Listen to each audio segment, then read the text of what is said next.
If you've been paying attention, you already know this.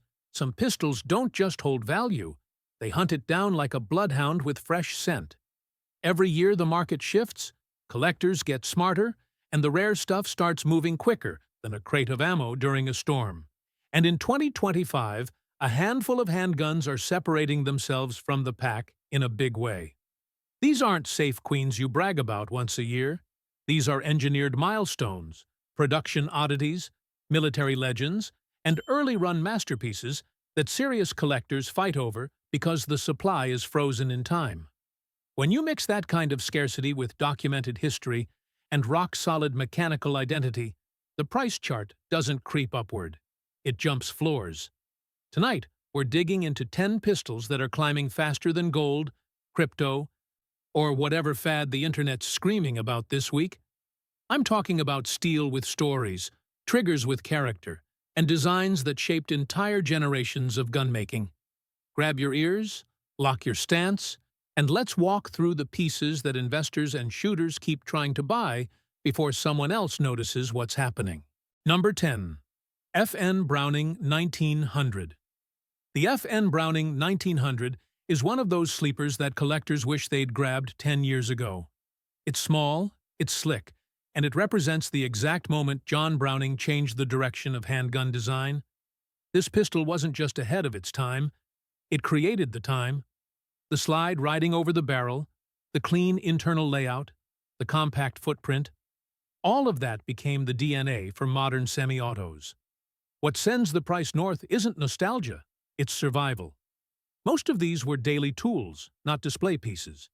They lived in coat pockets, nightstands, and leather holsters long before anyone talked about investment-grade firearms. Because of that, high-condition originals are drying up fast. When you find one with honest bluing, crisp edges, and untampered roll marks, the bidding doesn't rise, it spikes. Collectors also love the feel. Even after more than a century, a well-kept Browning 1900 cycles with a smooth, almost mechanical innocence you don't get from mass-production pistols today. It's early engineering done right, and people recognize that. Add limited surviving numbers, a locked historical footprint, and a growing crowd of new collectors chasing early Browning pieces, and you've got a pistol that's climbing faster than inflation can blink. A clean FN Browning 1900 isn't just an antique. It's proof that the very first blueprint of a good idea can outlast everything around it, including its own price tag. Number 9. Beretta 93R. The Beretta 93R is one of those pistols that doesn't just attract collectors, it magnetizes them. Even the semi-auto legal variants and parts-correct builds have become prized because the real Select Fire originals were produced in tiny numbers and rarely show up outside of government inventories. Anytime a design becomes iconic, restricted, and technically brilliant all at once, the market reacts the same way. Prices climb fast and don't come back down. What really drives the appreciation is the engineering. The frame-mounted foregrip, the extended dust cover, the compensated muzzle. This wasn't a gimmick gun. It was Beretta's attempt to control a platform that most companies would have never tried to tame. Even in semi-auto form, the 93R has a planted, predictable recoil impulse that feels surprisingly modern for a pistol born decades ago. Shooters feel that difference immediately, and collectors pay for it. Add the cultural gravity, movies, crime dramas, and European law enforcement lore, and you have a pistol with reputation layered on top of mechanical credibility. That combination has pulled every high-condition example into a price bracket that used to belong only to exotic race guns and rare military contracts. With availability shrinking and international laws tightening, the Beretta 93R is shaping up to be one of the fastest-climbing collectible pistols of this era. If you find one with correct markings, original furniture, and clean internals, you're not buying a gun. You're buying into a class of firearms that almost never resurfaces once it leaves a private safe. Number 8. CZ75 Pre-B Early Production. The early CZ75 Pre-B pistols are finally getting the respect they deserved from day one. These weren't mass-market carry guns. They were Cold War-era, hand-fit service pistols built in a time when Czechoslovakia cared more about craftsmanship than production quotas. That alone sets the Pre-B apart from the later firing pin block versions you see everywhere today. What pushes the value isn't just age, it's identity. Early slide serrations, the high-cut frame tang, the deep glossy finish, and the distinctive internal slide rails make the Pre-B feel more like a European target pistol than a duty gun. You pick one up, and the slide stroke tells you instantly. This was made by people who knew how to run a file and took pride in steel. Collectors are hunting for three things: matching parts, clean bores, and proof marks that confirm early production. And because these guns lived most of their lives behind the Iron Curtain, original export-marked examples hit harder on the auction block. The supply is fixed, the number of clean survivors is shrinking, and every time a pristine Pre-B sells high, the rest of the market jumps another step. This is one of the few pistols where the shooting experience actually accelerates the price climb. Once buyers feel the way the frame hugs the hand, the way the recoil tracks straight, and the way the trigger settles after break-in, they don't sell. They hunt for a second one. Demand goes up, availability goes down, and the appreciation curve follows the same direction the slide rails move, smooth and steady. Number 7. SIG P210.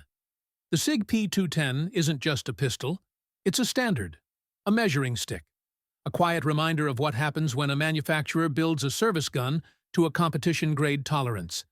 Every serious collector eventually bumps into a P210, fires one magazine, and walks away, understanding why prices keep drifting upward year after year. The magic is in the fit. Full-length slide rails, a single-action trigger that feels hand-tuned straight from the factory, and internals that lock together like a Swiss watch. These weren't built on an assembly line where good enough was part of the vocabulary. Each one carries the unmistakable fingerprints of precision machining from a time when SIG was more craftsman than corporation. Value tracks closest with the early Swiss-made models. Look for clean bluing, matching numbers, and that original test target, the one that proves the pistol could punch a single ragged hole before it ever left the factory. When those pieces are still in the case, collectors don't negotiate. They reach for the wallet. But the real reason the P210 keeps appreciating is simple. Nothing modern truly replaces it. A few guns get close. None feel the same.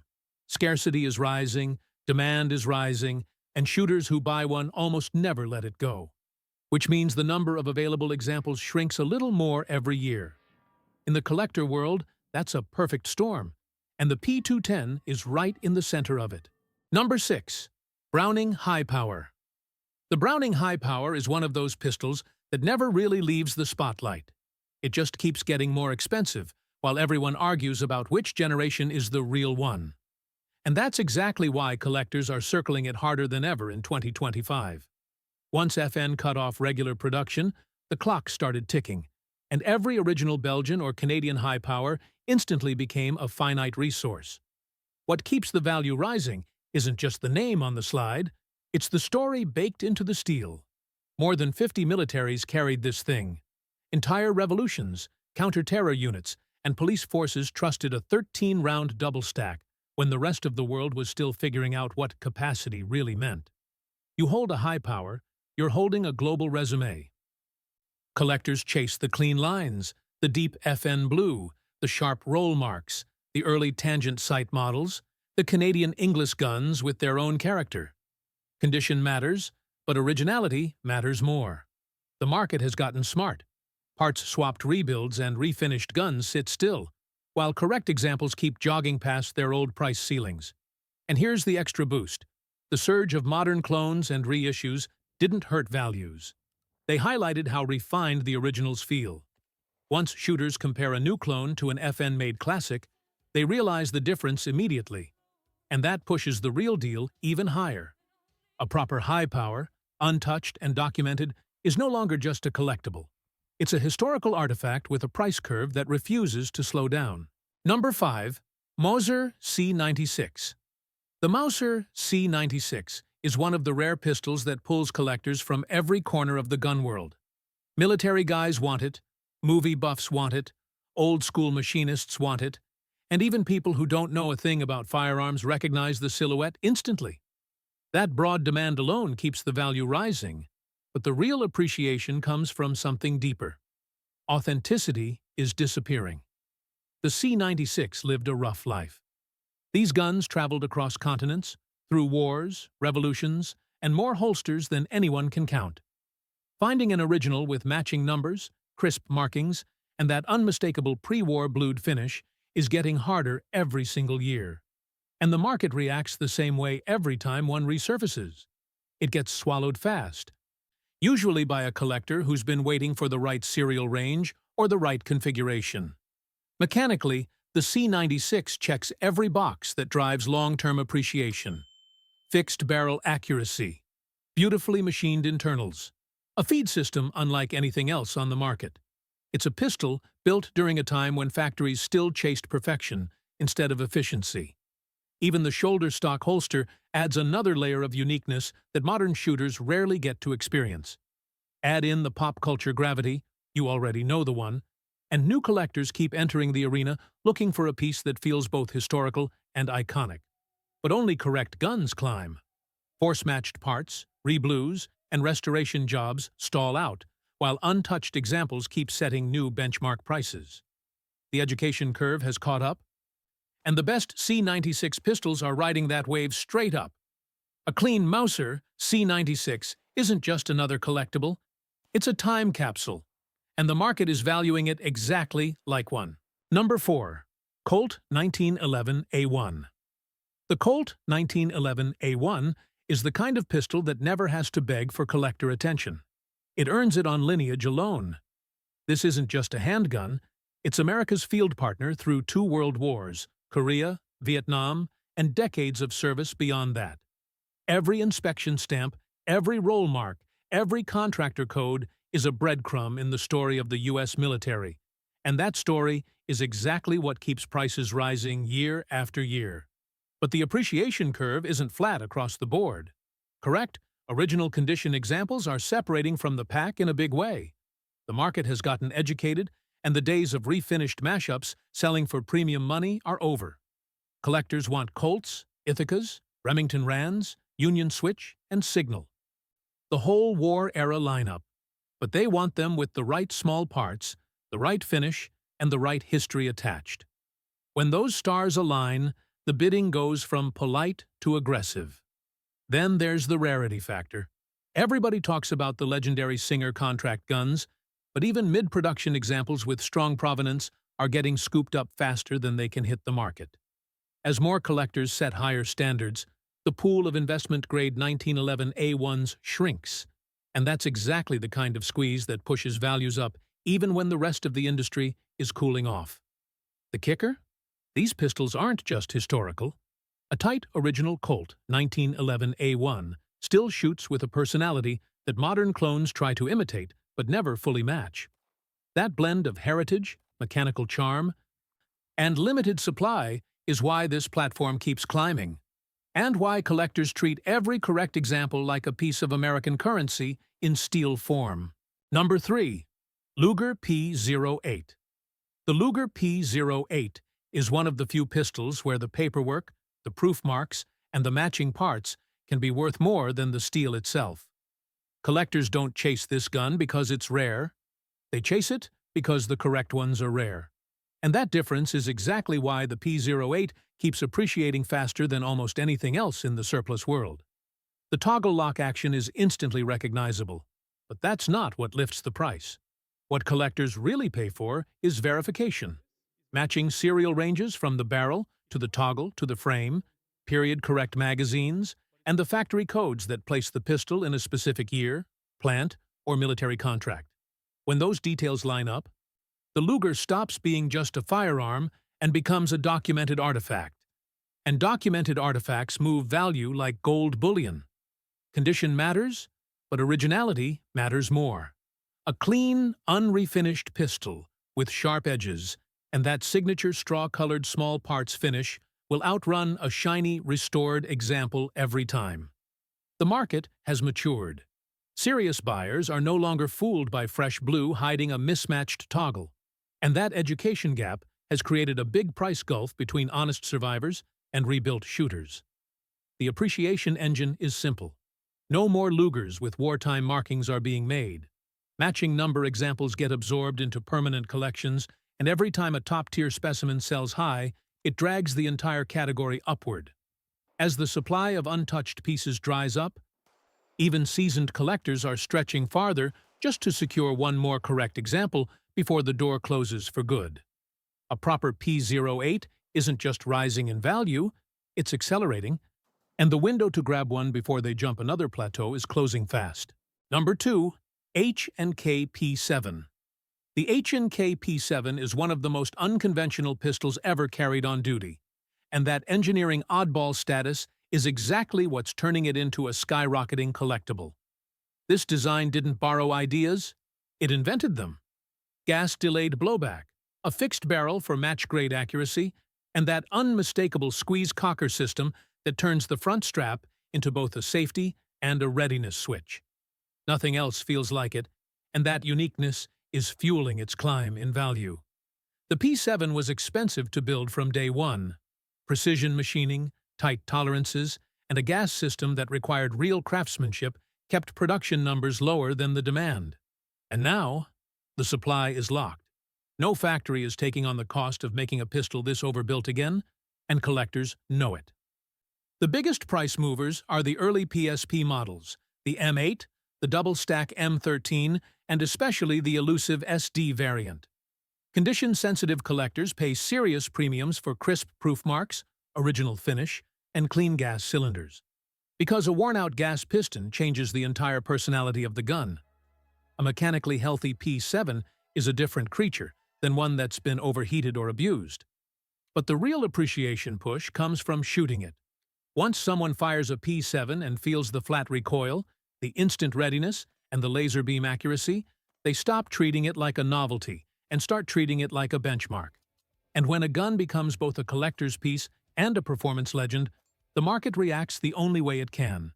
Prices climb fast and stay high. A clean, original H&K P7 isn't just going up in value, it's being hunted. And every year, the hunt gets a little more competitive. Number 1. Smith & Wesson Model 39. The Smith & Wesson Model 39 is finally getting the credit it deserves as a first-generation American semi-auto that actually changed the direction of the handgun market. Long before polymer frames and double-stack everything took over, the 39 gave U.S. shooters a lightweight alloy frame 9mm with real-duty credentials. And that historical footprint is pushing values higher every year. Collectors love it for one simple reason. It was first. The first U.S.-designed double-action 9mm to gain real law enforcement traction after World War II. The early alloy frames, the Browning-style cam-lock system, the slim single-stack profile, it all adds up to a design that bridged the gap between wartime service pistols and modern carry guns. That kind of transitional role always ages well in the collector world, but the appreciation curve gets even steeper when you factor in its special operations lineage. The Navy's Hush Puppy variant, the Mark 22 Mod 0, added a slide-locking lever for suppressed shots and tall sights to clear a can. That quiet operation DNA has become legendary, and any pistol tied to a real-world covert tool like that will always draw attention. High-value examples come down to originality. Correct barrel markings, proper grips, matching parts, and an authentic sight picture separate a strong collectible from a parts bin rescue. As more entry-level collectors learn the difference, the clean guns get absorbed into long-term collections and stop circulating, which is exactly why prices are rising steadily instead of jumping in random spikes. The Model 39 isn't just appreciating, it's ascending, backed by innovation, history, and a story that only gets stronger as more shooters rediscover what this pistol meant to American handgun development. When you're dealing with pistols like these, the game isn't about chasing hype. It's about knowing exactly what makes a piece worth owning before the rest of the market figures it out. Matching numbers, crisp markings, the right grips, honest finish, and a clean paper trail. Those aren't optional details. They're the difference between buying steel and buying history. If you want long-term growth, treat every purchase like you're curating a museum shelf, not filling a range bag. Study the factories. Learn the production quirks. Verify the small parts that most people overlook. The more you understand the story behind each pistol, the harder it becomes to make a bad buy. And remember, safe handling, proper storage, and lawful transfers are part of being a responsible gun owner. Protect your collection, protect your reputation, and protect the heritage that comes with every one of these designs. If you've got a sleeper in your safe that's starting to climb in value, drop it down below. I want to hear what you're holding on to and which pistol you want me to break down next. Make sure you like, subscribe, and drop a comment down below. Stay sharp.